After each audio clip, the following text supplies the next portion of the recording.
はい、お願いします。作ったきっかけっていうのは、水上と水中それをつなぐような、一つの大きいシステムっていうものが作れたら、なんか水の中だけじゃなくてね、それを超えた水辺の再現みたいな、なんかいろいろ勉強した中でそれが再現できるっていうのがすごく面白そうだなっていうのがあって、面白そうっていうのが一番のテーマがね。前に180の大水槽で、当時やっていた水変動システムっていうのをもう一度ちょっとトライしてみようかなっていうのもあって、あとはあれですね、スプレーミスティングシステムっていうものを上につけて、かなり乾燥した場所からちょっと湿度がある場所、あとは水で生き物が住んでいく環境の流れみたいなっていうものを意識して、作りました。特に今回は今まで作ったものの中でもかなりワイルドな作り方をしてて、そのワイルドな作り方の一つは、流木の飛び出し具合ですよね。かなり大きな流木を使っている。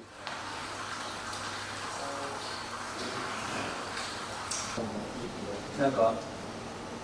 今回ちょっとコンセプトを先に言わないで進めようかなっていうのは、素材の持つパワーで作っていきたいなっていう感じです。じゃあ行ってみますか。はい。買うやつをちょっと水槽の前に持ってって、下くぐらせて、それを入れる。よし。で、ちょっとだけ。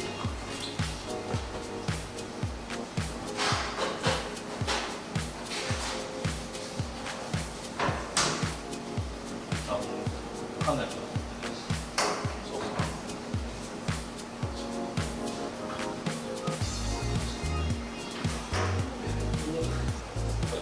で、その飛び出しが怖いっちゃ怖いじゃないですか。そこここはちょっと危ない。でもこんなじゃん。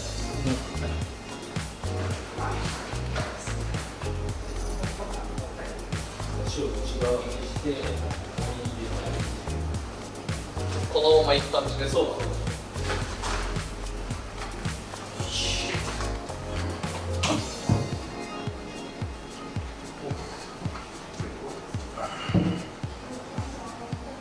やばいねこれ。やばいっすね、すごい。キーって言わない。流木って言わない。このつもりじゃなかったんだけど、こっちは良くなくて逆にしようかなと思ったんだけど、こっちもいいな。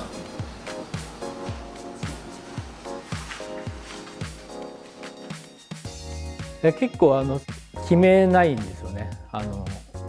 これはここっていうのはしっかり決めずに、ある程度の大まかな構想はしておいて、その場で作るっていうのがやっぱり多くて、自然の中でもそうですけど、一つの流木だったり石があることで、他の石や流木が連鎖して作られていくんですよね、その景色って。一つ大きな流木を入れた時に、じゃあそれを止めよう、じゃあここに他の流木を入れてまた止めようみたいな、そういう連鎖がつながっていって一つの作品になるので、その連鎖が何て言うんだろうな、その場で質問が来てそれに答えてるみたいな感じで組み上げていくっていう感じが、なんかちょっとドキドキ感もありながら面白いなみたいな。流木とかね、石ってやっぱ自然のものだからぴったりなものなんてないじゃないですか。それをうまく向きとかそういうのを考えながらはめていくっていう、うまくはめてしっかり固定されるところに置いていくっていうのが面白いし、それが自然の中でやっぱり起きてるんだろうなって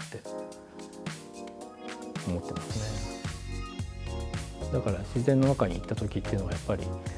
石とか流木の止まり方とか、なんか逆に安定してないところで止まってる時ってどんな風に石が抑えられてるんだろうみたいな感じを見たりするのがやっぱり面白いなっていう。ライブでそういう風に組み上がった時の方がうまくいく感じはしますよね。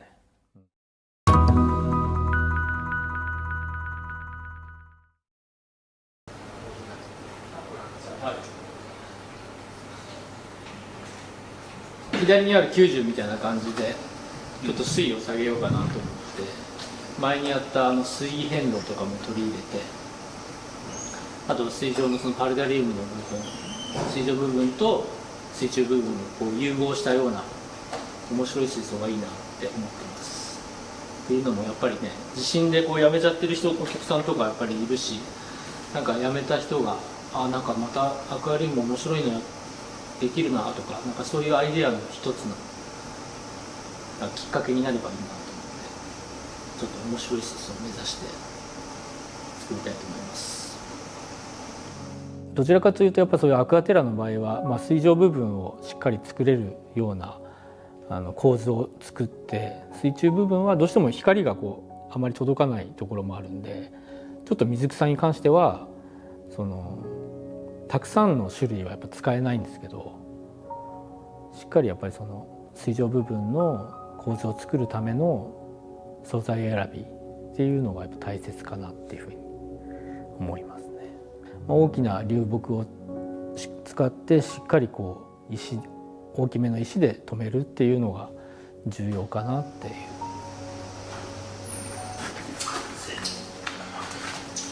回転します。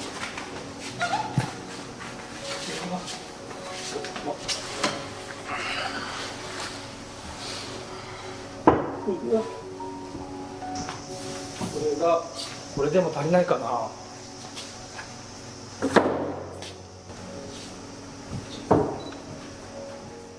で今回使った石は五輪石っていう石なんですけど、新潟の ADA 本社がある地元から取れる石で、天野社長も自宅の庭とか4メートルの水槽の中でも使ってた石なんですよね。それを実際に使ってみて、細かい表情じゃないんですよ。大きい表情なのですごい原始的な感じの石なんですよね。その原始的な石、大きな石と大きな流木の組み合わせで作ることによって、長い時間が経過したような水景をこう目指したっていうところが、今までのちょっとテラリウムの水槽とはちょっと違うかなっていうところですね。いや、いいの。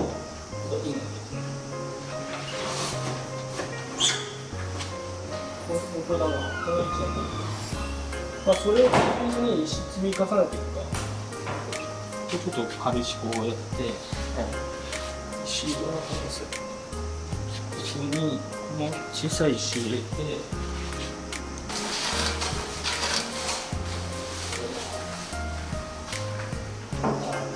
そういいじゃない。もっと上上がれない。持っていけない。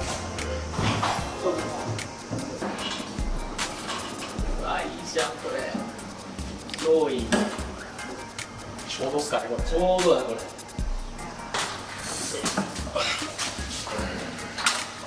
れ。もうちょっと。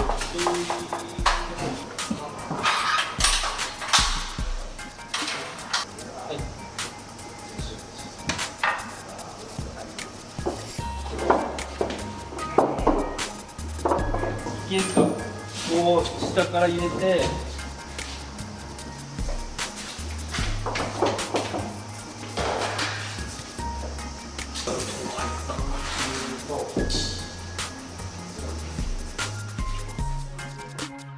作る時にやっぱり注意してるのは、やりすぎないってことを考えてますね。やっぱりやりすぎるとすごい人間臭さがすごく強くなってしまうんで、ただやっぱり最終的なこうどんな風になってほしいみたいなものを想像した時に、この高さにまで植物あってほしいなとか、っていうのを考えた上で流木を配置したりはしますけど、それがやっぱり時間が経ってきた時にこう育っていって流木をもっと隠してほしいなとか、そういうのはやっぱり思いますよね。あとはその場所でその植物たちが生きていけるような環境を考えてあげるっていうのが、一番のポイントかなっていう。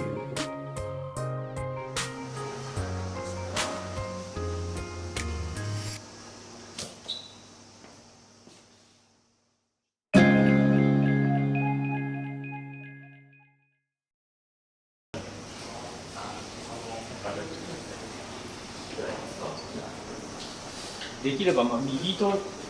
左のやっぱり明るさが結構多分大きい植物、背の高い植物だと近くなるんで、そこに水中のところは逆に遠くなるから、そのバランスがやっぱり難しいなっていう。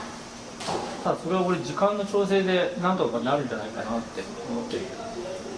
昨日もそれ試してみたんですけど、パラダリーモードだとかなり青みが強くて水中のバランスがやっぱりあんまり良くないから、ネイチャーアクアリウムモードが一番適してるかなって。その植栽もどっちからやった方がいいかなって考えた時に、やっ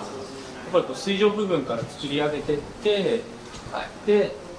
水中の明るさを見ながら植栽というか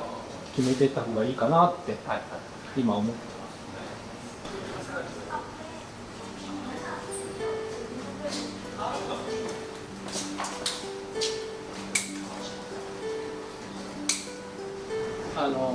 ドリナリアしっかりつけて、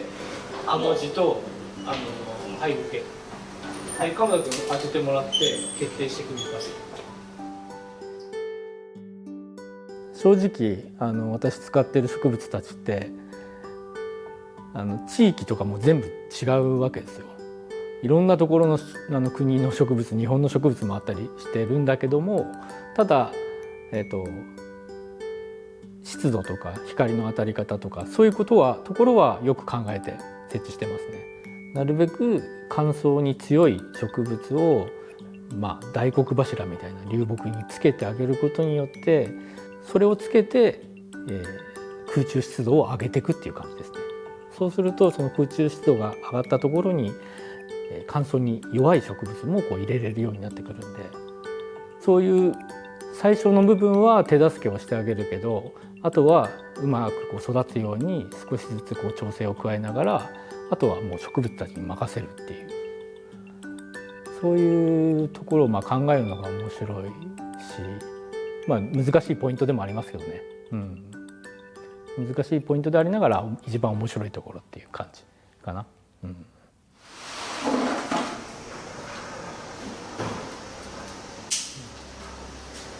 ここが要は水位が下がったりする場所なので、ここにこう群生をする場所を作りたいなと思って、それであそこを7口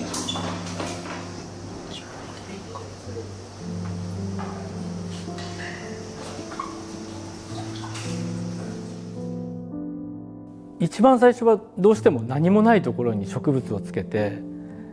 育つように考えるんで、どうしてもそこに人の考えとかは出てくるんですけど、だんだん一つのその植物が育ってくるようになると、それに連なって湿度が高い部分ができてくるんですよね。そうすると植物たちもそれに連なってこう作られてくるっていうか、でそれが作られ始めるともうほぼ自動的にどんどんこう増えていくんですよね。最終的には私の作品見ても分かると思いますけど、そんなに特別な難しい種類とか珍しい種類を使ってるわけじゃなくて、本当に標準的な丈夫なものを基準にこう使ってるんで、ただ同じこう葉っぱの大きさばっかりにするっていうよりは、やっぱり細かい葉っぱがあったり大きい葉っぱがあったりっていうのをこういろいろ交互に使いながら作っていくっていうのがポイントだし、そういう構図が出来上がってきたら、例えば珍しいものをその中央部分とか中の方にこう入れるとかっていうのもいいかもしれないですけどね。クリエイターがやっぱりね、今7名になってみんないろいろ個性がやっぱ出てきてますけど、自分はやっぱり自然を見てそれに感動して作るっていうスタイルが一番好きだし、それをやっぱりやってた方がいいかなって思うし、自然と水槽をつなげる役目というか、そういう、クリエイターでありたいなっていうふうに思ってますね。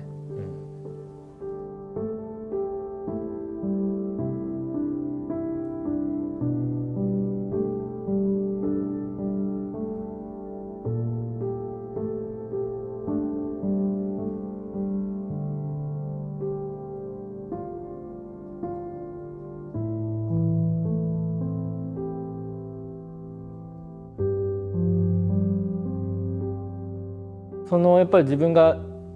置いた場所にある植物たちがしっかりその場所で育っていった時に、なんか答え合わせじゃないけど、ここでよかったんだなみたいな感じはありますよね。やっぱりそれをやっぱ続けていくとだんだんこの植物は大体こういう場所がいいんだろうなみたいな、そういうのが分かってくるんで、それの繰り返しをしながらいろんな植物をやっぱり使ってる感じが最近はすごくやっぱりあって、今までどうしても水槽の中って水草とかそういったものばっかりだったんですけど、いろいろな器具がやっぱ出てきて照度も強くなったりして、こういう樹木とかは育たないだろうみたいなだろうっていうものを結構取り入れてますね。もしかしてこれできるんじゃないかなみたいな、新しい植物たちを入れて、新しいなんか境界線をなくしてどんどんいろんな植物を取り入れていってるっていうのが最近すごく面白いかなって思います。